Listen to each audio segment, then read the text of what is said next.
ஆட்சியில தான் சார் சட்டமன்றத்தை எல்லாரும் உன்னிப்பா கவனிச்சு பாக்குறாங்க. உன்னிப்பா அதை பார்க்கறதுனால்தான் நம்ம யாருக்கடா ஓட்டு போட்டோம், எப்படிப்பட்டவங்களுக்கு ஓட்டு போட்டு எப்படிப்பட்டவங்கள முதலமைச்சராக தேர்ந்தெடுத்துக்கிறோம், எப்படிப்பட்ட ஆட்சி வந்துக்குது. போன ஆட்சியில் இருக்கிற மாதிரி இப்போ நீங்கள் ஏன் வந்து இப்போ அவ்வளோ பவராக இல்லை, ஏன் நீங்கள் சரியாக பேசலைன்னா எதுவுமே தெரியாதவங்களாம் எதிர்க்க உட்காந்துக்கிறாங்க. அவங்கள்ட்ட நாங்கள் என்ன பேசுறது நீங்கள் சொல்லுங்கள். பார்ட்டி ஃபண்டுன்றது எல்லா பார்ட்டிலையும் வாங்குவாங்க. பார்ட்டி ஃபண்டுன்றது உண்டு, அது சட்டத்திலே உண்டு, அது இன்கம் டேக்ஸ் கணக்கான. சரி, திமுக ஏன் வாங்குது?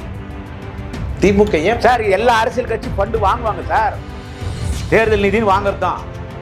தேர்தல் நிதி வசூல் பண்றதுல ஏடிஎம்கே வசூல் பண்ணலையா, பிஜேபியில் பண்ணலையா, காங்கிரஸ்ல பண்ணலையா, திமுகவில் பண்ணலையா, அது நிதி வாங்குறது தான். நீ ஏன் கொடுக்குற? சரிப்பா நான் வாங்குறேன், நீ ஏன் கொடுத்த? சார் நீ திருப்பி சார் நீ திரி அங்கே ஏன் சார் போற? பிரச்சனை இருக்குது, நீங்க பிரச்சனை இருக்குன்னு சொல்றீங்க, அவங்ககிட்ட இருந்து அந்த பிரச்சனை இருக்குது, லாட்டரி பிரச்சனை இவ்வளவு இருக்குதுங்கிறீங்க. அப்படிப்பட்டவங்கள்ட்ட திமுக போய் பிரச்சனை சிக்கிக்க வேண்டாமே. ஏன் நாங்க ஒண்ணு ஃபண்டு வாங்குறது, நாங்க ஒண்ணு அவனை திறன அவங்க நாங்க என்ன போய் சேர்ந்து திறனமா? நீ எந்திரிச்சு என்ன சொல்ற? எனக்கு சொல்றதுக்கு நீ யாரு? யாரு? நிதியமைச்சர். எனக்கு சொல்றதுக்கு நீ யாரு? நான் இப்படிதான் பேசுவேன், எனக்கெல்லாம் நீ சொல்லாது. பெரியார் பிறந்த மண் தமிழ்நாடு, அம்பேத்கர் பிறந்த மண் இந்த இந்தியா. இங்க ஜாதி மதம் எல்லாம் ஒழிக்கப்பட்டது. ஏன் இங்க வந்து நீ மதத்தை பத்தி பேசுற? இதை ஏன் முதலமைச்சர் கண்டிக்கல? மன்மத வணக்கங்கள், மன்மத நன்றிகள், இதெல்லாம் திருத்திக்கிங்க. உங்களை கேலி கிண்டல் பண்ணோன்றது எங்களுடைய வேலை கிடையாது. இதெல்லாம் திருத்திக்கிங்க. திமுகவை குறை சொல்றதுக்கெல்லாம் உங்களுக்கு எல்லாம் தகுதி கிடையாது.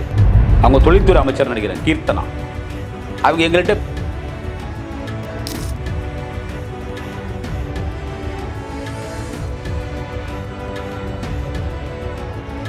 ஜாமான் டிவி நேயர்களுக்கு வணக்கம். நெடுங்காலம் கழித்து தங்களை சந்திப்பதில் நாம் பெருமகிழ்ச்சி கொள்கின்றோம். இன்று நம்மோடு நேர்காணல் பேசுவதற்காக திராவிட முன்னேற்ற கழகத்தினுடைய செய்தி தொடர்பாளர் மற்றும் நட்சத்திர பேச்சாளர் திருமிகு குடியாத்தம் குமரன் அவர்கள் நம்மோடு இருக்கிறார். வாருங்கள், அவரோடு பேசலாம். சார் வணக்கம். சார் மன்மத வணக்கங்கள். அதுதான் சார் மன்மத வணக்கங்கள். இல்லை, இப்போ வந்துட்டு தமிழக சட்டமன்றம் நடந்துட்டு இருக்குதுங்க. இப்போ டிவி சீரியல் பார்க்குற மாதிரி காலையில் 9 மணிக்கு ஸ்டார்ட் ஆகுதா, 10 மணிக்கு 2 மணி வரைக்கும் எல்லாமே இன்னைக்கு சீரியல் யாரும் பார்க்கறது இல்லை. இன்னைக்கு சட்டமன்றம் லைவ். முதலமைச்சர் ஜோசப் விஜய் சார் எல்லாமே லைவ் தான். அவர் எது இருந்தாலும் லைவில் போகிறதுனால இப்போ அங்கே யார் யார் என்னென்ன பேசுகிறாங்களோ அது வந்து வழக்கத்துக்கு வந்துடுது. இந்த ஆட்சியில தான் சார் சட்டமன்றத்தை எல்லாரும் உன்னிப்பா கவனிச்சு பார்க்குறாங்க. அப்பாவோட சந்தோஷம் தான். இப்போ அதனால தானே தெரியுது யார் யார் போச்சு என்னன்னு சொல்லிட்டு. உன்னிப்பாக அதை பார்க்கறதுனால்தான் நம்ம யாருக்கடா ஓட்டு போட்டோம், எப்படிப்பட்டவங்களை ஓட்டு போட்டு எப்படிப்பட்டவங்கள முதலமைச்சராக தேர்ந்தெடுத்துக்கிறோம், எப்படிப்பட்ட ஆட்சி வந்துக்குது, நம்ம யார் கருப்பா சவுப்பா யார் என்ன ஏதுன்னு தெரியாமல் நம்ம பாட்டு ஓட்டு போட்டோம். இவங்க போட்டாங்களோ இல்லை அது இவிஎம் மிஷின் போட்டுக்கிச்சோம், ஏதோ ஒன்று வந்துட்டாங்க. வந்துக்கிற ஆட்கள் இப்படியெல்லாம் இருக்கிறாங்களே, இப்படிப்பட்ட ஆட்களாக எங்களுக்கு எம்எல்ஏ, இப்படிப்பட்ட ஆட்களாக எங்களுக்கு மந்திரி அப்படின்னு சொல்லி இப்போ ஜனங்க நல்லா தெரிஞ்சுக்கிறாங்க. காரணம் நல்லது தான். அதில் தான் நானும் பார்த்தேன். ஆனால் இந்த விஷயத்தை நான் பார்க்கணும் சார். ஏன்னா திராவிட முன்னேற்ற கழகத்தினுடைய எதிர்கட்சியாக இருந்த செயல்பாடு 2016 எப்படி ஒரு செயல்பாடு ஒரு வீரியம் இருந்ததோ அந்த வீரியத்தை இப்போ பார்க்க முடியலைங்களே. எங்களை எதிர்த்து இருக்கிறாங்கல்ல, நல்ல கேள்வி இது. இது வரைக்கும் யாரும் கேட்காத கேள்வி.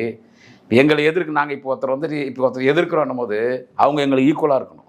நீங்கள் சொல்கிற அந்த 2016 2015 இந்த காலகட்டங்கள்லாம் பார்த்தீங்கன்னு வச்சுங்க, இதெல்லாம் பார்க்கும்போது எங்களுக்கு எதிர்க்க அதிமுக இருந்துச்சு. நாங்கள் எதிர்கட்சியாக இருக்கும்போது ஆளுங்கட்சி அதிமுக. முதலமைச்சர் யாருன்னு கேட்டால் அம்மையார் செல்வி ஜெயலலிதா. இருந்தாலும் she is a powerful leader, அதில் எந்த விதமான மாற்ற கருத்து கிடையாது. அவங்க நவ் ஷீ இஸ் நோ மோர்.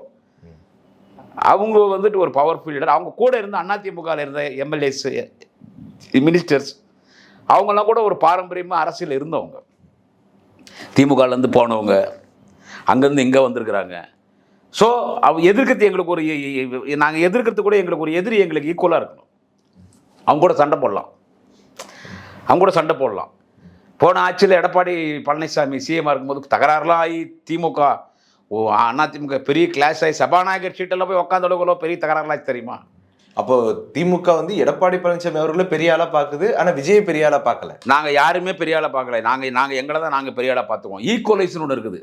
நாங்கள் எதிர்த்து நிற்கிறதுக்கு எங்களுக்கு ஈக்குவலாக ஆகணும், எதிரி எங்களுக்கு ஈக்குவலாக இருக்கணும். அப்படி ஈக்குவல்னு பார்க்கும்போது விஜய் கூட பரவாயில்ல, ஒரு ஸ்டார் நடிக்கிறவர். அவருக்கே ஒன்றும் தெரியாது தான். அங்கே வந்துக்கிற எம்எல்ஏ அந்த வந்துக்கிற எம்எல்ஏங்க மந்திரிங்க இவங்கெல்லாம் எங்களுக்கு எந்த வகையில் ஈக்குவலு. நாங்கள் எங்கே இப்போ அவங்கள்ட்ட போய் நாங்கள் சண்டை போட்டு எங்கள் தரத்தை நாங்கள் குறைச்சிக்கிறதா?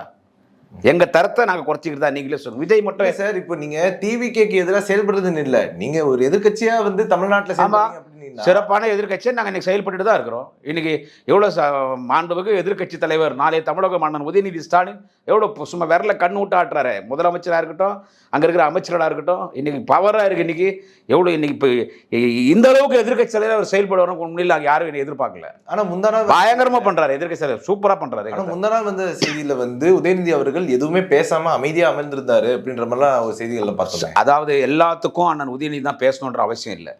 சீனியர் மோஸ்ட் லீடர் எதிர்க்கட்சி துணைத் தலைவர் அண்ணன் கே நேரு இருக்கிறார். அரசு கரோடா அண்ணன் ஏவா வேலு இருக்கிறார். அந்த இடத்துல அண்ணன் எம்ஆர்கே பன்னீர்செல்வம் இருக்கிறார். ஏற்கனவே அரசு கரோடா வந்தவர் உயர்கல்வித்துறை அமைச்சராக இருந்தால் அண்ணன் கோவி செலியன் இருக்கிறார். தங்கம் தென்னரசு, அண்ணன் சேகர் பாபு, KKSSR, இப்படிப்பட்ட சீனியர் மோஸ்ட் மினிஸ்டர்ஸ் எல்லாம் இருக்கிறாங்க. அவங்களும் பேசுவாங்க. ஒரு எதிர்க்கட்சி தலைவர் பேச வேண்டிய இடத்துல அவர் பேசுவார். ஒரு எதிர்க்கட்சி தலைவர் எங்கே பேசணும் அங்கே பேசுவார். அவர் தான் எல்லாருக்குமே கவுண்டர் கொடுக்குறாரு. அவர் தான் எல்லாருக்குமே கவுண்டர் கொடுத்து தான் இருக்கிறாரு.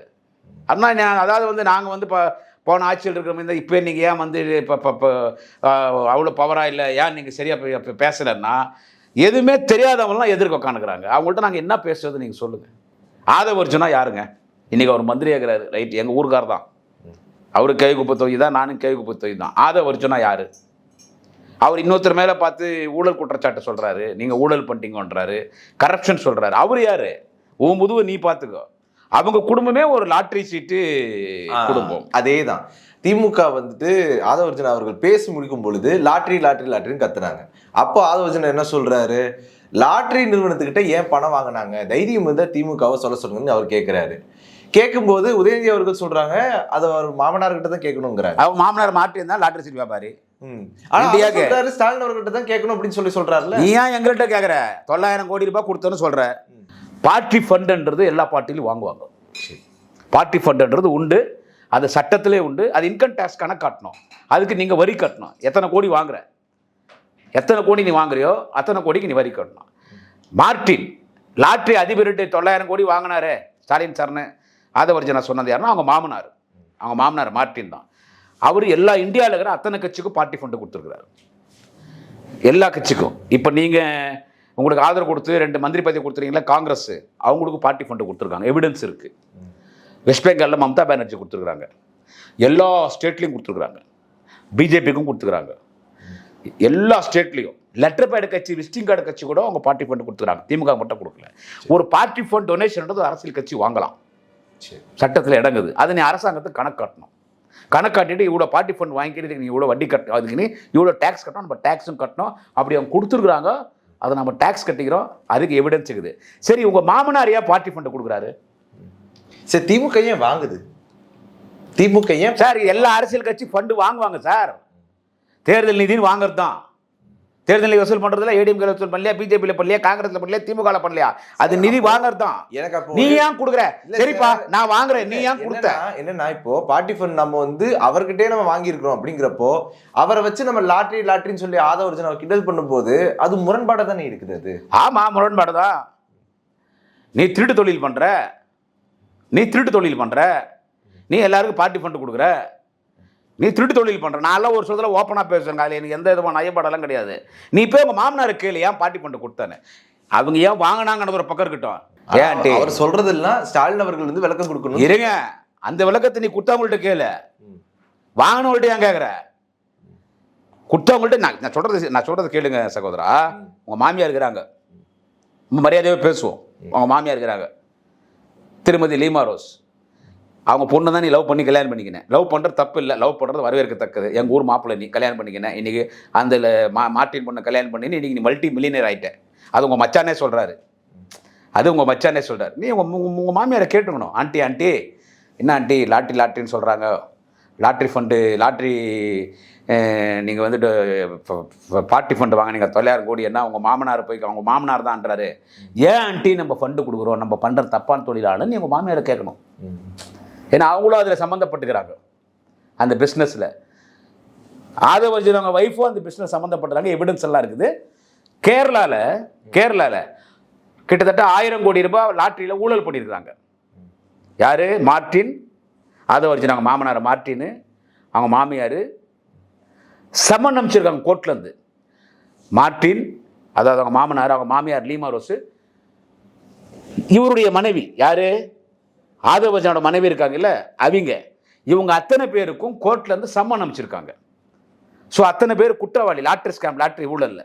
அப்போ நீ கேட்கணும், ஏன் பணம் கொடுக்கணும்? ஸ்கேம் பண்ண விட்டு நாம ஏன் சார் நிதி வாங்குறோம்? நம்மளுக்கு அது ஒரு இது இருக்குதுல்ல சார். திமுக வந்து 60 அவன் கேரளால தான் அவன் மேல வழக்கு இருக்குது சார். நீ திருப்பி அங்கேயே ஏன் சார் போற? பிரச்சனை இருக்குது, நீங்க பிரச்சனை இருக்குன்னு சொல்றீங்க, அவங்ககிட்ட இருந்து அந்த பிரச்சனை இருக்குது, லாட்டரி பிரச்சனை இவ்வளவு இருக்குதுங்கிறீங்க. அப்படிப்பட்டவங்ககிட்ட திமுக போய் பிரச்சனை சிக்கிக்க வேண்டாமே? ஏன் நாங்க ஒண்ணு ஃபண்டு வாங்குறது, நாங்க ஒண்ணு அவன திருண்ண, அவங்க நாங்க என்ன போய் சேர்ந்து திருடணுமா? இல்ல நாங்க அவனு ஊழல் பண்ணணுமா? இல்ல நாங்க என்ன போய் இருங்க, நாங்க என்ன போய் போலி லாட்டரி சீட் வாங்கணுமா? அவன் இந்தியால எல்லாருக்கும் கொடுத்துக்கிறான், இந்தியால எல்லா கட்சியும் கொடுத்துக்கிறான். அவங்க கொடுக்காத கட்சி இல்லை, எல்லா கட்சியும் கொடுத்துக்கிறான். நான் என்ன சொல்கிறேன், ஆதவ அர்ஜுனாக்கு நாங்கள் கொடுத்த, நீ ஃபண்டு கொடுத்த வாங்கிக்கினாங்க, அதுவும் அரசாங்கத்திட்ட கணக்காட்டியாச்சு. அரசாங்கத்திட்ட கணக்காட்டாமல் உங்கள்கிட்ட திருட்டுத்தனமாக பிளாக் பண்ணி வாங்கிக்கினா நாங்கள் தப்பு பண்ணவங்கன்னு சொல்லலாம். நீ வயிற்றில் தான் பணம் கொடுக்குற, நீ எங்கள்கிட்ட கொடுக்குற. லாட்டரிங்கிற கிண்டல் வருது தவறு தானே சார்? இல்லை பண்ணலாம். நீ இன்னொருத்தனை நீ ஊழல் பண்ணிட்டீங்க, நீங்கள் வந்துட்டு ஊழல் பண்ணுறீங்க, நீங்கள்லாம் ஊழல்வாதிங்க, குடும்பமே கொள்ளடிதுன்னும் போது, நீங்கள் பண்ணுற திருட்டு தொழில் என்னும்போது அதை சொல்லலாம். நான் சொல்கிறத கொஞ்சம் வாங்கிக்கிங்க. நீ உங்கள் மாமியாரை கேட்டுருக்கணும் சட்டமன்றத்தில். அவங்க எதிர்க்கவே இருக்கிறாங்க அந்த அக்கா லீமா ரோஸ். நம்ம ஏன் பணம் கொடுக்கணும்னா அப்போ அவங்க சொல்லுவாங்க, மூடி நிற்பா, நம்ம பண்ணுறது திருட்டு தொழில், நம்ம ஒரிஜினல் லாட்டரி சீட்டு மட்டும் விற்கல, கூடவும் சேர்ந்து சிங்கிள் நம்பர் லாட்டரி சீட்டு, போலி லாட்டரி சீட்டு, காட்டன்னு நல்லா விட்டு நம்ம லாட்டரி சீட்டில் கொஞ்சம் இல்லீகலாக பிஸ்னஸ் பண்ணுறோம், அதனால் எல்லா பார்ட்டிக்கும் நம்ம ஃபண்டு கொடுக்குறோன்னு சொல்லி அவங்க சொல்லுவாங்க. தப்பு ஊம் பக்கம் இருக்குது. அவன் ஏன் வாங்கினான்னா நீ ஏன் கொடுக்குற? நீ தப்பு பண்ணலாம், நீ ஏன் கொடுக்க போகிற? நீ தப்பே பண்ணலன்னா நீ ஏன் கொடுக்க போகிற? அதை நீ ஏன் வந்து பேசுகிற? அதை பேசிட்டு அப்பா காணான்றது என்ன சொல்கிற? அப்பா காணான்றது இல்ல, அவர் என்ன சொல்லுவாருன்னா ஸ்டாலின் அவர்கிட்ட கேட்கட்டும், ஸ்டாலின் அவர்கள் வந்து விளக்கம் சொல்லட்டும் சொல்றாரு. நீ விளக்கம் உன் வீட்டுல கேளு. ஸ்டாலின் அவர்கள் இங்க இல்ல, அங்க வீட்டுக்கு போய் அவர்கிட்ட விளக்கம் கேளுங்க. இரு, நான் என்ன சொல்றேன், நீ அவர் ஏன் வாங்கினாருன்னு ஏன் கேட்குற? நீ கொடுக்குறதா தானே வாங்குறாங்க. ஒன்றும் உன் வீட்டு வாசப்பல் வந்து என்னக்குன்னு ஒன்றும் டொனேஷன் புக் எடுத்துன்னு வந்து திமுக தேர்தல் நிதினே எங்களுக்கு 500 கோடி கூட 1000 கோடி கூட ஒன்றும் கேட்கலையே. நீ எல்லா கட்சிக்கும் வயிற்றில் கொடுக்குற. நீ கொடுத்த பணத்தை நாங்கள் அரசாங்கத்தை கணக்காட்டிடுறோம், இவ்வளோ பார்ட்டி ஃபண்டை கொடுத்துக்குறாங்கன்னு சொல்லிட்டுன்னு கணக்காட்டியாச்சு. அப்போ நீ ஏன் கொடுக்குறன்னா, அப்போ நீ லாட்ரி சீட்டில் நீ ஒரு திருட்டு லாட்டரி சீட் வியாபாரம் பண்ணுறவங்கன்னு மக்கள் சொல்கிறது. அதான் உன்னை சொல்ல, எனக்கு எந்த தொழிலும் கிடையாதுன்ற நீ சட்டமன்றத்தில் என்ன சொல்கிற? எனக்கு இன்னும் எந்த தொழில்ன்ற இல்லை, பல தொழில் வச்சுருக்கு, அதுக்கு ஆதாரம் இருக்குது. அதில் லாட்ரி தொழில் நீங்கள் நடத்துகிறீங்க, லாட்ரி தொழில் நீங்கள் நடத்துகிறீங்க. ஸோ இந்த சட்டமன்றத்தில் இன்னைக்கு அராஜகமாக பேசுறது, ஆணவமாக பேசுறது யாருன்னு கேட்டால் ஆதவ அர்ஜுனா தான். அதுக்கு இன்னைக்கு நாங்கள் பதில் சொல்கிறோமே. அதுக்கு எதிர்கட்சி தலைவர் ஆனால் உதயநிதி ஸ்டாலின் பதில் சொல்கிறாரு, திமுக எம்எல்ஏக்கள் பதில் சொல்கிறாங்க, திமுக முன்னாள் அமைச்சர்கள், முன்னணி தலைவர்கள், நாங்கள் எல்லாருக்கும் தான் பதில் சொல்லிட்டு தான் இருக்கிறோம். ஏன்னா ஆளுங்கட்சி விட எதிர்கட்சிக்கு தான் ரொம்ப பொறுப்பு அதிகம், எதிர்கட்சி தான் பொறுப்பு அதிகம். நாங்கள் சிறப்பான எதிர்கட்சியை நாங்கள் செயல்பட்டு இருக்கிறோம். அவர் முதலமைச்சர், அவர் எதனா கேட்குறாரா? எதனா அவர் பாட்டு கம்முன்னு உட்காந்துக்கிறாரு. இல்ல, அவர் தேவைன்றப்போ அவர் பேசுறாரு, அதை யாருன்னா எழுதி கொடுத்தா பேசுறாரு. அதை நாம எப்படி எழுதி கொடுத்து பேசுறோம்? எழுதி கொடுத்தா சார், ஒரு சிஎம்னு சொன்னா எப்படி தெரியுமா இருக்கணும்? நீங்க தான் சார் சொன்னீங்க, வாயை திறந்து பேசுங்க சிஎம்னு சொல்றீங்க. அப்புறம் அவர் பேசினதுக்கு அப்புறம் திமுகவினரே எந்திரிச்சு போறாங்க அப்படின்னு சொல்லி ஒரு விமர்சனமே வைக்கிறாங்க. ஒரு வெளிநடப்பு பண்ற சட்டமன்ற மரபு அது. வெளிநடப்பு பண்றது ஒரு சட்டமன்ற மரபு அது. எதுக்கு வெளிநடப்பு பண்ணமோ அது வெளிநடப்பு பண்ணுவோம், எது விவாதத்தில் கலந்துக்குவோமோ அது நாங்கள் விவாதத்தில் கலந்துக்குவோம். அவர் என்ன, அவர் வந்து யார் சரி எழுதி கொடுத்தது பேசுறாரு, போறாரு, வராரு, ரைட், ஓகே. உன் மேலே பயங்குது அவங்க எம்எல்ஏஸ்க்கு. அப்போ நான் சிஎம் பார்ஷாலிட்டி பண்ணி பேசுகிறேன் சார். புது தகவலாக இருக்கே சார். உன் மேலே ஒரு முதலமைச்சர் மேலே அங்கே இருக்கிற மந்திரிகளுக்கோ அங்கே இருக்கிற எம்எல்ஏக்களுக்கோ எம்எல்ஏக்களை விட்டுரு. அது எப்படி ஒரு கட்சி தலைவருக்கு எப்படி, அது கட்சி தலைவராக இருக்கிறாரு, ஒரு முதல்வராக இருக்காரு, அவர் கட்டுப்படாமல் எப்படி கட்சி இருக்க முடியும்? இந்த ஒரு நிதி அமைச்சர், அவர் பேர் என்ன? மரிய வில்சன். அவர் ஒரு பட்ஜெட் தாக்கல் பண்ணார், நிதிநிலை அறிக்கை தாக்கல் பண்ணார். 42,032,601 ஏதோ ஒன்று படித்தார். அது என்ன மொழி பேசினார் எனக்கு தெரியல, தமிழா இல்லை ஏதாவது காட்டு மனுஷன் பேசுகிற காட்டு பாஷையா, இல்லை ஆப்பிரிக்காவில் இருக்கிற ஆப்பிரிக்காவாசி பேசுகிற பாஷையா, இது அந்தமானில் ஏதோ காட்டுவாசிங்களாகிறாங்களாமே, அங்கே யாருன்னா பேசுனாங்களா? இருங்க ஒரு நிமிஷம், நான் சொல்கிறத வாங்கிக்கோங்க. அவர் என்ன பேசுகிறாருன்னு புரியல, அவர் புதுசு, அவர் ஏதோ கல்வி நிறுவனம் நடத்துகிறாருன்னு அவர் என்ன பேசுறாருன்னு சுத்தமாக புரியல நமக்கு. அவர் ஒரு நிதிநிலை அறிக்கை தாக்கல் பண்ணது. கடைநல்லூர் எம்எல்ஏ ராஜேந்திரன் சொல்லி திமுக உதயசூரியன் மதிமுக எம்எல்ஏ உதயசூரியன் அவர் திமுக எம்எல்ஏ தான். அவர் பேசும்போது கடலூர் எம்எல்ஏ ஒரு கேள்வி கேட்குறாரு நிதியமைச்சரை. நிதியமைச்சர் வந்துட்டு பேசுகிற தமிழ் எங்களுக்கு புரியல, அவர் தமிழ் உச்சரிப்பு சரியில்லை, அவருக்கு நிறைய இலக்கிய பிழைகள் இருக்கிறது, அவருக்கு அந்த தமிழில் நிறைய இலக்கிய பிழைகள் இருக்குது, அதை ஒரு வருங்காலங்களில் திருத்திக்கினா நல்லா இருக்கிறோம், எனக்கு வேண்டிப்பட்டவர் தான் அவர், அதை அவர் திருத்திக்கணும்ன்றார். நீ என்ன பண்ணுற எந்திரிச்சு நின்று நான் இப்படி பேசினேன் உங்களுக்கு புரியல, நான் அடுத்த முறை பண்ணும்போது அதை நான் சரியாக பண்ணுறேன்னு சொல்லிட்டீங்கன்னா பிரச்சனை முடிஞ்சு போச்சு. அங்கே சட்டமன்ற ஆளுங்கட்சி எதிர்கட்சி நான் பண்ண கத்தியத்து 2 பேர் ஒருத்தர் குத்திக்கிட்டு தான், சும்மா ஒரு கருத்து மோதல் தான், ஒரு டிபேட் தான், அது ஒரு வாக்குவாதம் தான். இப்போ ஒருத்தர் பேசிக்கலாம். நீ எந்திரிச்சு நீ என்ன சொல்கிற, எனக்கு சொல்கிறதுக்கு நீ யார்? நிதியமைச்சர். எனக்கு சொல்கிறதுக்கு நீ யார்? நான் இப்படி தான் பேசுவேன், எனக்கெல்லாம் நீ சொல்லாத, எனக்கு நீ புத்தி சொல்லாத, என்னாலாம் மாற்றிக்க முடியாது, நான் இப்படி தான் இருப்பேன், நீ என்ன உருவ கேலி பண்ணுற, பெண்களை கேலி பண்ணுற, இப்போ நீ மதத்துக்கிட்ட வந்துட்ட, எனக்கெல்லாம் நீ சொல்லாத, நான் இப்படி தான் இருப்பேன், நீ யார் எனக்கு சொல்கிறதுன்னு மைக்கை தூக்கி படால் நச்சுட்டு கோவமாக கீழே உட்காடுறேன். இப்படி அவர் பிஹேவ் பண்ணுறது கேட்டால் எனக்கு இங்கிலீஷ் தான் வரும், நான் இப்படி தான், நான் இங்கிலீஷ் படிச்சுக்கிறேன், இங்கிலீஷ் தான் வரணும், நீ என்ன இங்கிலீஷ்காரனா? நீ லண்டன்லையா பிறந்த? ஜேபிஆர் மருமகன் தானே. ஏன்னா அவர் மரிய வில்லியம்ஸ்னா born and brought up in London, school life in London, studied in London, Cambridge university. நீ பேசுகிற இங்கிலீஷே தப்பு. முடியாத முறை பச்சிக்கிறது ஒரே 10th தான், அதுவும் discontinue. 9th pass, 10th discontinue. நான் my English is 1000 times better than finance minister Maria Williams. There is lot of grammatical mistakes in finance minister English. Your pronunciation is not good, your spoken English is not good, there is no stylish in your English, your Tamil is a dirty Tamil, your English is a rubbish English, your English is a worse than Butler English. Honorable Finance Minister Maria Williams, இந்த குற்றச்சாட்டை தைரியம் இந்த சேனலில், ஜாம்பவான் சேனலில் நான் துணிச்சலாக குற்றச்சாட்டை சொல்கிறேன். உனக்கு எதுவுமே தெரியல மேன். உன்னுடைய கொலி உன் சக சட்டமன்ற உறுப்பினர் கேட்கறதுக்கு நீ பதில் சொல்லு. என்னால் முடியாது, நான் இப்படி தான் இருப்பேன், நீ மைக்கை தூக்கி அடிக்கிறியே. நீ என்ன இங்கிலீஷ்காரன், ஆங்கில வண்டியனா? தமிழ்நாட்டில் தானே மேன் பிறந்த, கல்வி நிறுவனம் நடத்துகிற இல்லை, தமிழ் தானே படித்த.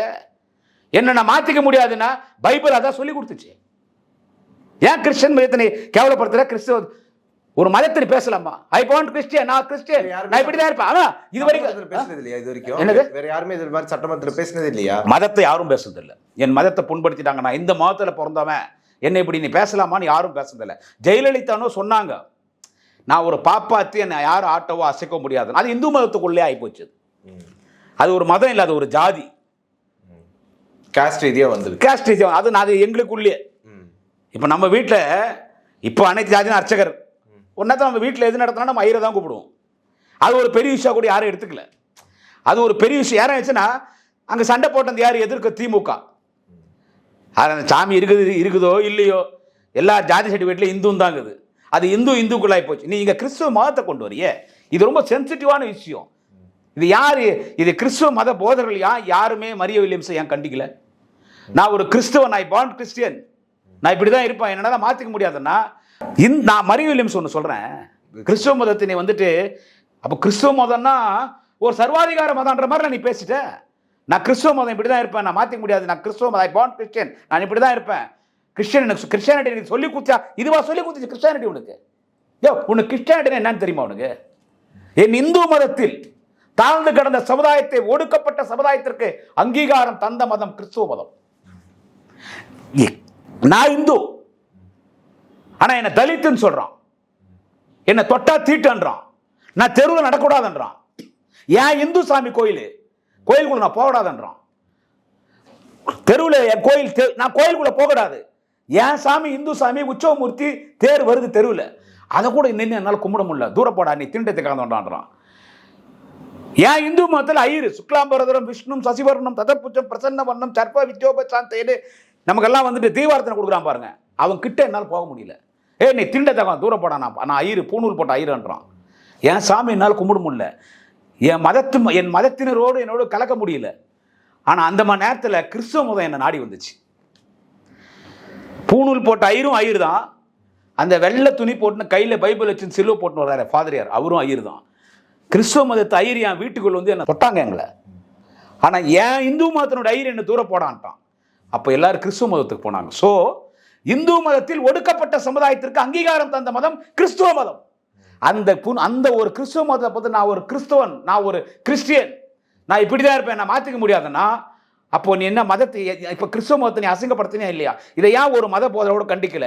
ஏன்டா நீ மதத்தை வச்சு பேசுற? பெரியார் பிறந்த மண் தமிழ்நாடு, அம்பேத்கர் பிறந்த மண் இந்த இந்தியா. இங்க ஜாதி மதம் எல்லாம் ஒழிக்கப்பட்டது. ஏன் இங்க வந்து நீ மதத்தை பத்தி பேசுற? இதை ஏன் முதலமைச்சர் கண்டிக்கல? முதலமைச்சர் கண்டிச்சு இல்ல, மதத்தை பத்தி பேசாதானே. அப்ப நாளைக்கு இன்னொருத்தர் நான் இந்து மதம் என்னைய சொல்லிட்டியா, நான் பகவத்கீதை படிச்சவன் என்ன பேசுறியானே, அப்போ நாளைக்கு ஒரு இந்து பேசுறாரு. இன்னொருத்தர் நாளைக்கு அங்க இஸ்லாமியர்கள் இருக்காங்க, சட்டமன்ற உறுப்பினர் அமைச்சர் இருக்கிறாங்க, நான் குரான் படித்தவன், நபிகள் வழியிலே வந்தவன், என்ன நீ பேசுறியா? அப்போ இது அது என்ன ஒரு ரிலிஜியஸ் கிளாஷ். நாடாளுமன்றத்தில் அல்லாஹ் அக்பர்னு சொல்லியிருக்காங்க இல்லைங்களா, அதெல்லாம் சொல்லியிருக்காங்க. நீ அல்லாஹ் அக்பர்னு சொல்ற தப்பு இல்லை, நீ ஆமன், நீ ஆமன் சொல்லு, அலோலியான்னு சொல்லு, தப்பு இல்லை. ஸ்ரீராம ஜெயம் பண்றான் பாராளுமன்றத்தில் பிஜேபி எம்பி, தப்பு இல்லை. ஆனா நான் இந்த மதத்தை சேர்ந்தவன், நான் இப்படிதான் இருப்பேன், இந்த மதத்தில் பிறந்தவன், இந்த மதம் எனக்கு இதை சொல்லி கொடுத்துச்சுன்னு சொல்லும் போது அந்த இடத்துல நீ மதத்தை இழிவுபடுத்துறியா இல்லையா? நீங்க பாயிண்ட்டுக்கு வாங்க. நான் கிறிஸ்துவ நான் பெங்களூரில் பிஷப் பாட்ட ஸ்கூலில் படித்தவன், பெங்களூரில் பிஷப் பாட்ட ஸ்கூலில் படித்தவன், பைபிளை இன்னைக்கும் படிக்கிறவன், கிறிஸ்துவ மதத்தை மிகவும் நேசிக்கக்கூடியவன், எனக்கு ரொம்ப பிடிக்கும் கிறிஸ்துவ மதம். அந்த கிறிஸ்துவ மதத்தில் பிறந்துட்டு நீ கிறிஸ்துவ மதத்தை சட்டமன்றத்தில் நான் ஒரு கிறிஸ்துவன், நான் இப்படி தான் இருப்பேன் போது அது கண்டிக்கத்தக்கதா இல்லையா? இதை ஏன் முதலமைச்சர் கண்டிக்கல? சரி சரி, இப்போ அவர் பேசின அந்த தமிழ் வந்துட்டு ரொம்ப கலவையான ஒரு தமிழ்னு சொல்றாங்க. ஆனா இருந்தாலுமே அதை பற்றி விவாதம் வரும் பொழுது ஒரு கேள்வி வருது, அப்போ உதயநிதி அவர்கள் என்ன செழுமையான செம்மையான தமிழ்ல தான் பேசுறாரா அப்படிங்கிற ஒரு கேள்வி வருது இல்ல சார்? நல்ல நடைமுறை தமிழ்ல பேசுறாரு, அதுக்கு என்ன இலக்கியமா தான் பேச சார். ஒரு இலக்கிய பிழைன்னு தமிழ் திமுக சொல்லுது. இலக்கிய பிழை, ஆமா, அதாவது அவர் பேச நிறைய இலக்கிய பிழை. எனக்கு தமிழ் வராது பிரதர், எனக்கு தமிழ் வராது. நான் பிறந்து வந்து பெங்களூர் 92 வரேன். என்ன எனக்கு நான் ஒரு 16-17 வயசு இருக்கும், அவ்வளோதான். எனக்கு திமுக மேடையில் பேசணும்னு ஆசை. ஆனால் என் தமிழில் நான் அந்த மேடையில் பேச முடியாது, ஏன்னா அது பெங்களூர் தமிழ் அது. ஸோ நான் தமிழ் கற்றுக்கினேன், தினம் உட்காந்து படித்தேன். குடியாத்தில் பொன்முடி டுட்டோரியல் காலேஜ்னு சொல்லி அந்த கல்லூரி நிலையனுடைய அந்த டுட்டோரியல் காலேஜில் ஒரு தமிழாசன் புலவரிக்கோ பொன்முடி ராமசாமின்னு எனக்கு தமிழ் கற்றுக் கொடுத்தாரு. தமிழ் கற்றுக்கினேன், முரசொலி சத்தமாக படித்தேன். முதல்ல தினத்தந்தி பேப்பர் எனக்கு கொஞ்சம் எளிமையாக இருக்கும் படிக்கிறதுக்கு, தினத்தந்தி படித்தேன். அப்புறம் முரசொலி சத்தமாக படித்து என்னுடைய தமிழை நான் மேடையில் பேசுறதுக்கு நான் என்னை வளர்த்துக்கினேன். நீ சட்டமன்றத்தில் இருக்கிற, என்ன பேசுகிற நீ, என்ன பேசுகிற? யாருக்குமே ஒன்றும் புரியல. இப்போ பிடிஆர் பழனிவேல் தியாகராஜன் சொன்னாங்க, இவங்க அவர் அமெரிக்காலே படித்தவர், நீ ஒன்றும் லண்டனில் படிக்கல, நீங்கள் லோக்கல் நீங்கள் எலிமெண்ட்ரி ஸ்கூலில் படிச்சிருந்த, நீங்கள் சும்மா சீன் போடாதீங்க, நீங்களாம் அப்படியே பெரிய இங்கிலீஷ்காரமா. நான் தான் சொல்லிட்டேன் உன் இங்கிலீஷே சரியில்லைன்னு சொல்லிட்டுன்னு, உன் இங்கிலீஷே சரியில்லை. அவர் வந்து ஃபஸ்ட்டு அவரு கொஞ்சம் திணறினார், அப்புறம் தன்னை தயார்படுத்தினார். அவரே சொன்னார், பிடிஆர் பழனிவேல் தியாகராஜன் அவரே சொன்னார், பிடிஆர் தியாகராஜன் அவரே சொன்னார், நான் கொஞ்சம் எனக்கு புதுசு, நான் அதை வர நான் என்னை தயார்படுத்திக்கினார். ஆனால் நீ அகம்பாவத்தோட இல்லை பேசுகிற. இதை நாங்கள் கண்டித்து பேசுனா உருவகேலி பண்ணுறீங்க, எங்களை உருவகேலி பண்ணுறீங்க, எங்களை மத ரீதியாக தாக்குறீங்க, ஜாதி ரீதியாக தாக்குறீங்க. ஜாதி ரீதியாக தாக்குறீங்கன்னா எப்படி? அந்த இந்து சமய அறநிலையத்துறை அமைச்சர் ரமேஷ், அவரு பிராமின், அந்த தம்பி பிராமின், விவசாயத்துறையை பற்றி பேசினே இருக்கும்போது அவர் குறுக்கீடு வராரு. யாரு?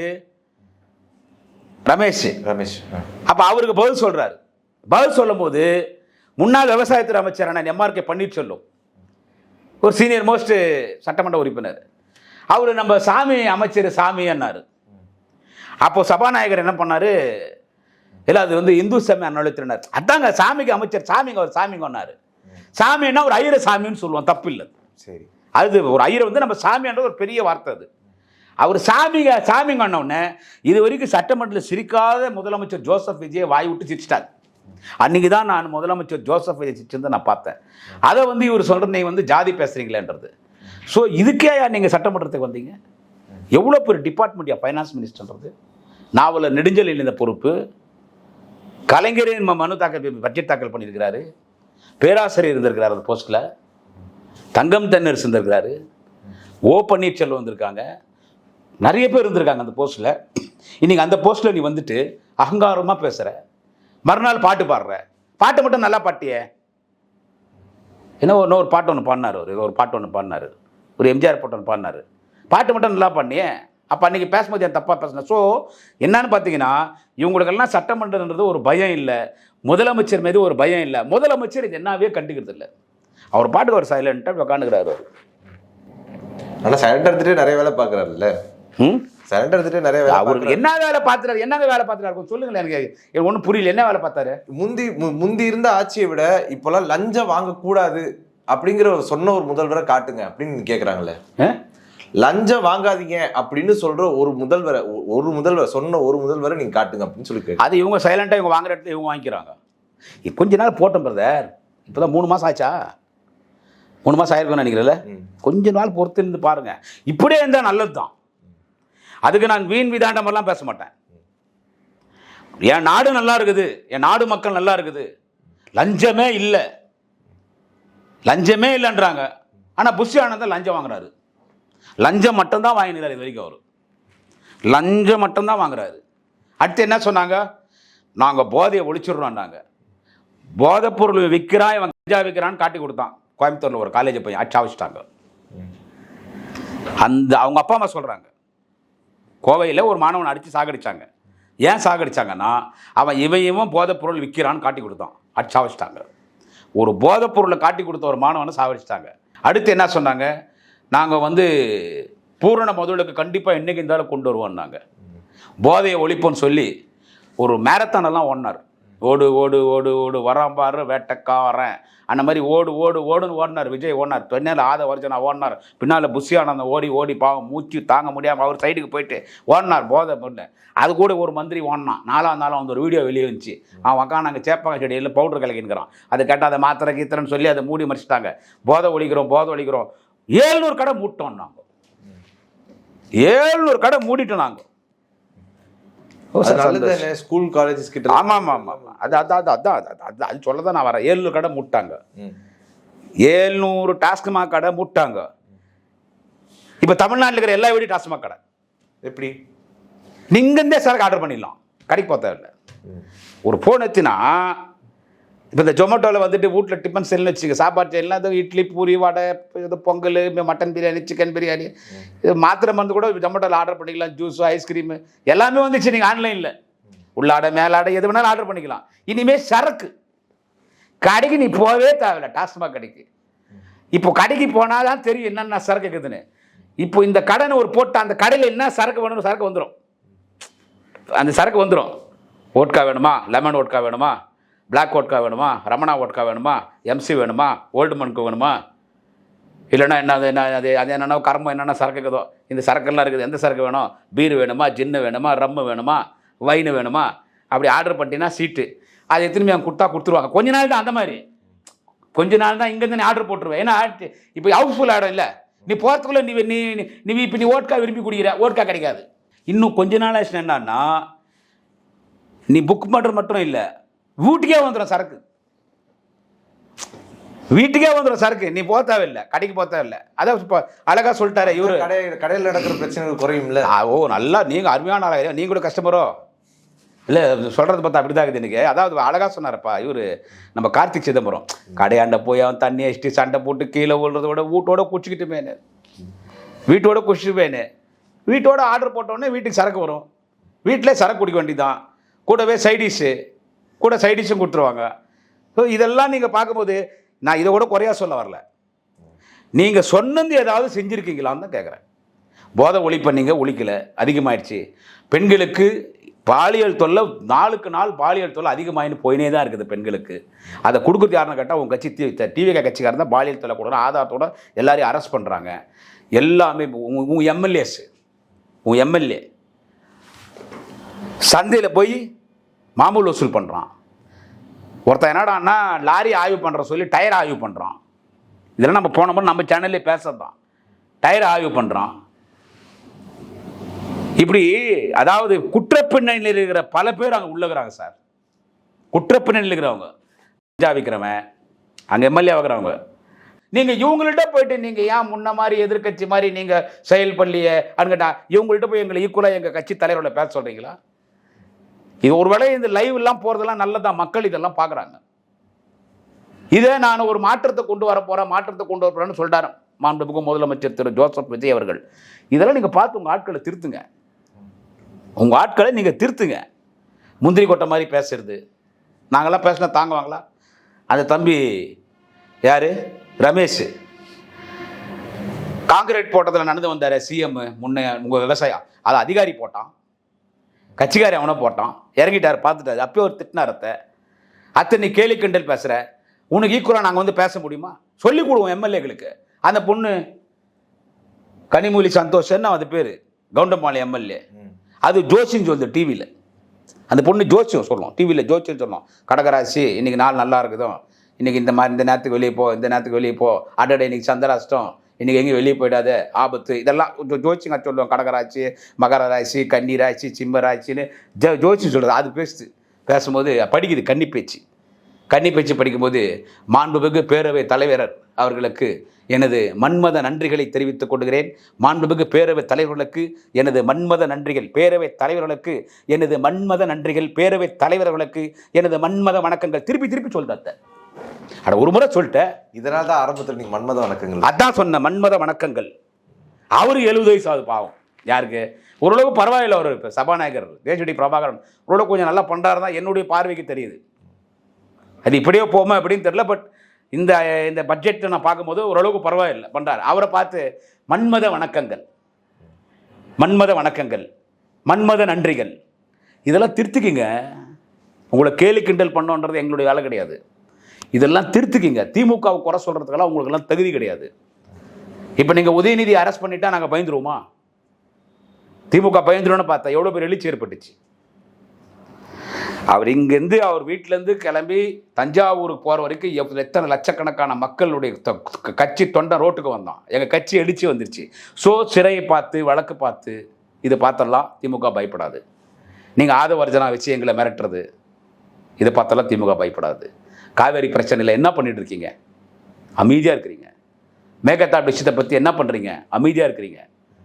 என்ன பண்ணுங்க நீங்க காவேரி விஷயத்துல? இல்ல, காவேரி விஷயத்தை பொறுத்த வரைக்கும் முதல்வரே சொல்லிட்டாரு, நாங்க பாத்துக்கிறோம், இதுல ஏதாவது ஒரு விஷயம் எனக்கு எதிராக மாறுச்சு அப்படின்னா அது நானே பொறுப்பேற்றுக்கிறேன்னு சொல்றாரு இல்லைங்களா? என்ன நீங்க இருங்க, நீங்க என்ன பண்ணீங்க காவேரி விஷயம்? முதல்ல அனைத்து கட்சி கூட்டத்தை கூட்டுங்க சார். அதானே சார் கேட்கறாரு எதிர்கட்சி தலைவர். ஆனா உதயநிதி ஸ்டாலின் என்னங்க கேட்கிறாரு? எதிர்கட்சி தலைவர் உதயநிதி ஸ்டாலின். இதுல ரெண்டு கட்சிகளுமே ஒரு போட்டி மனப்பான்மையில தான் இருக்கீங்க அப்படின்ற மாதிரிலாம் சொல்லுங்க. ஒரு போட்டி மனப்பான்மை கிடையாது. நீங்க அனைத்து கட்சி கூட்டம் கூடுங்க, உங்க தலைமையில கூட்டம் கூடுங்க, உங்க தலைமையில நாங்க வரோம். இப்ப நீங்க டீலிமிட்டேஷனுக்கு உங்களுக்கு ஆதரவு கொடுத்தாச்சு. நீங்கள் தீர்மானத்துக்கு நாங்கள் ஆதரவு கொடுத்துட்டோம். ஆதரவு கொடுக்க மாட்டோம்னு நினச்சாங்க யார்? TVK government. நாங்கள் ஆதரவு கொடுக்க மாட்டோம், இவங்க ஆதரவு கொடுக்க மாட்டாங்கன்னு சொல்லிட்டா உடனே இது பிஜேபி பக்கம் போகுது, டிஎம்கேன்றது. இவங்க இந்த டீலிமிட்டேஷன் அனைத்து கட்சி கூட்டம் சட்டமன்றத்தில் இவங்க தீர்மானம் நிறைவேற்றதெல்லாம் திமுக டெஸ்ட் பண்ணுறதுக்கு திமுக இந்த முடிவு எடுத்ததோ எதுக்காக? விமர்சனம் எழுந்ததால தான் திமுக இந்த முடிவு எடுத்தது. இந்த விமர்சனம் பார்த்தா நாங்கள் பார்க்காத விமர்சனம் இல்லை. எங்களுக்கு என்னன்னு கேட்டால் விகிதாச்சாரப்படி இந்த டீலிமிட்டேஷன் பண்ண. அதாவது எங்களுக்கு என்னன்னா, இதுக்கு முன்னால் நம்மளுக்கு அதிகமாக தொகுதி இருந்துச்சு, குறைஞ்சிருக்குது. இப்போ இந்த டீலிமிட்டேஷனில் இப்போ நம்ம 39 தொகுதி இருக்கிறோம். பாண்டிச்சேரி 1, தமிழ்நாடு 39 தொகுதி.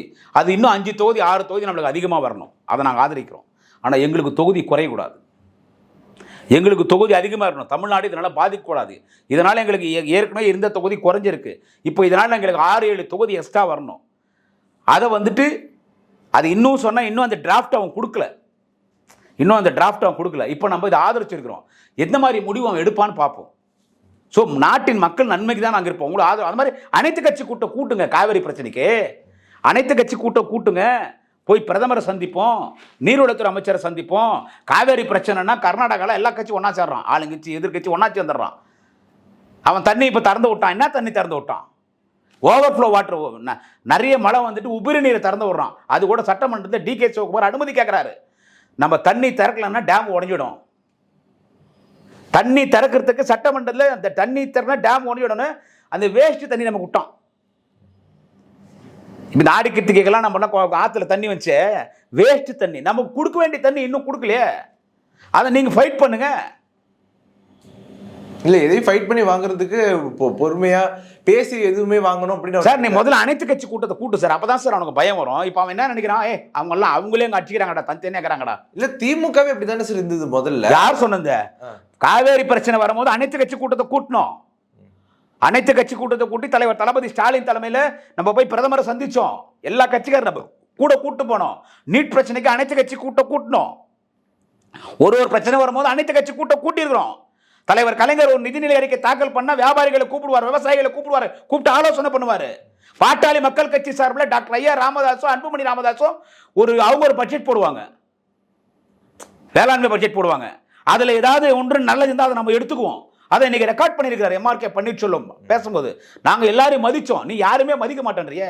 நாட்டே மக்கள் உங்கள்கிட்ட பறி கொடுத்துட்டாங்களே. இல்ல சார், ஒரு சைலண்டா இருந்து வேலை செய்யணும்னு நினைக்கிற ஒரு விஷயமா பாக்குறேன். ஐயோ என்ன எனக்கு திருப்தி இல்லை. எனக்கு நாளைக்கே இந்த ஆட்சி கவுந்துரும் நான் சொல்ல வரல. கொஞ்சம் ஒரு தெளிவாயிரு சார். சினிமாவில் எவ்வளவு தெளிவாகிற கேமரா மட்டும் தான், இங்கேயும் கேமரா இருக்குது சுற்றி. ஒரு வகையில் இதுவும் சினிமா தான். எல்லாமே நீங்கள் உள்ளே வந்து வெளியே போகிற வரைக்கும் எல்லாம் லைவாக போயிட்டு இருக்குது. தெளிவாக இருங்க. நாங்கள் போய் மன்மதம் கென்மதம்லாம் பேசியிருந்தா எப்படி சரி ஒரு முதலாம் போயிட்டு மன்மதம் வணக்கம்ன்றது. அவனடா நான் இங்கிலீஷ் தான் தெரியும், தமிழ் தெரியாதுன்றான். ஒருத்தன் மைக்கு தூக்கி விசிறடிக்கிறான். ஒருத்தர் இட்டுன்னு போட்டான்றாரு.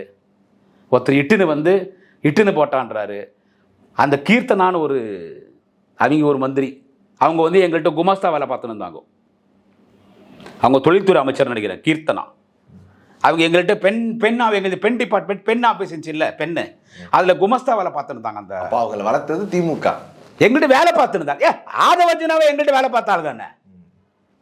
ஆதவர்ஜனாவே எங்கள்கிட்ட வேலை பார்த்தாள் தானே பெண் டிபார்ட்மெண்ட் ஐபேக்கில். அப்புறமா இங்கேருந்து துரத்தி விட்டு தான் விடுதலை சிறுத்தைகிட்ட போனது. அங்கேருந்து துரத்தி விட்டு தான் அப்புறம் டிவிகே கிட்ட போனது. இப்போ டோட்டலாக அண்ணன் விஜயனுடைய, ஏன்னா அவருக்கு 52 வயசு, எனக்கு 50 வயசு, டோட்டலாக அண்ணன் ஜோசப் விஜய் சோழி அரசியலில் முடிக்க போகிறது யாருன்னு கேட்டால் ஆதவர்ஜுனா. இதை நான் சொல்ல, அவங்க மச்சனன் சொன்னார்.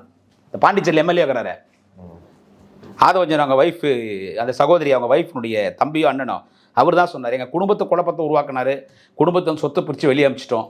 அதுக்கப்புறமா ஐபேக் அங்கங்கன்னு போனால் அங்கே குழப்பத்தை உருவாக்கினாங்க. ஐபேக்லேருந்து வெளியே அமிச்சிட்டாங்க பெண் டீம்லேருந்து. அங்கேருந்து விடுதலை சிறுத்தைகிட்ட போனாங்க, கட்சி விட்டே நீக்கி விட்டார் அவர். இப்போ இங்கே உங்கள்கிட்ட வந்துக்கிறாங்க. இந்த கவர்மெண்ட்டே அவர் தான் காலி பண்ண போகிறாரு. ஜாகிரதையாக நடந்துக்கோங்கன்னு அவர் சொல்லிக்கிறார். அதனால் பார்த்து நடந்துக்கோங்க, அவ்வளோதான். எல்லாம் எங்கள்கிட்ட குமஸ்தா வேலை பார்த்தவங்க. ஆதவர்ஜுனா எங்கள்கிட்ட குமஸ்தா. திமுக ஐபேக்கில் வந்துட்டு குமஸ்தா. சகோதரி கீர்த்தனா எங்கள்கிட்ட குமஸ்தா. ஆதவர்ஜுனா கிட்ட கொஞ்சம் ஜாகிரதையா அண்ணன் ஜோசப் அண்ணன். ஆதவர்ஜுனா கிட்ட கொஞ்சம் ஜாகிரதையாயிரு. மன்மத வணக்கங்கள். வாய்ப்பு தந்ததற்கு மன்மத நன்றிகள். விடைபெறுகிறேன். மன்மத வணக்கங்கள். உங்களுடைய நேரத்தை ஒதுக்கி எங்களோட கருத்துல மிக்க நன்றி சார். வாழ்க.